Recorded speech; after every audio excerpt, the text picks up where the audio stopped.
This TNA was weird. It was just so weird. Now, this is the first live TNA show in weeks, pretty much. It was our first interaction as Santana being the TNA World Champion. Didn't last long, but it is what it is. I'm going to give this show an Orange Cassidy thumbs down. I trust that they know what they're doing because every time that I've doubted them in the past, this little past year or so, it always turns out to be good. But this was really strange. Like, this felt really different.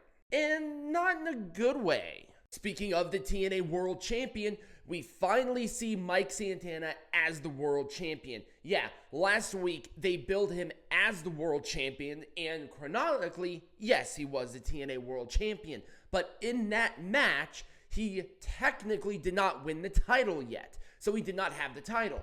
This was a nice little promo. He talked about betting on himself, scratching and clawing his way to where he is, and I'm really liking his spot. But out comes Ryan Nemeth. Nic was not there, and Ryan just gets a TNA World title match. Yeah, Ryan Nemeth just got a TNA World title match because Mike was one of those proud champions, which is stupid. You know, if this was going to be how Mike Santana was going to defend the World Champion, maybe it was a good thing he did lose it.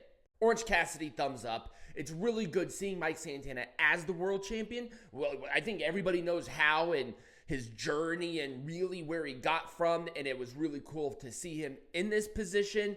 But with Ryan Nemeth getting just a world title match for shits and giggles because he pissed off Mike Santana, no, that is not a comprende.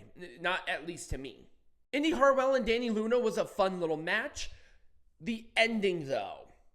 I get that we are going into Turning Point, I think literally today, so they wanted to set up a no disqualification match, but there was a better way to do this. Maybe Indi faces somebody else. Maybe Dani insults Indi and Indi attacks her from behind in the back or something. But we just had a full match. Literally, a full-ass match. Maybe they could have done something where Dani grabs the chair immediately, or they just fight and fight and fight until the referee has to throw out the match because they would not listen to the referee. They just didn't do that. They had a whole match. Dani grabs the chair, and then Indi uses it. What's the point of having a no disqualification match? We've already seen it. We've already seen the match. Yeah, sure, the match here was not a no disqualification, but there were 1,000 other ways to do it, and they did it in the worst way.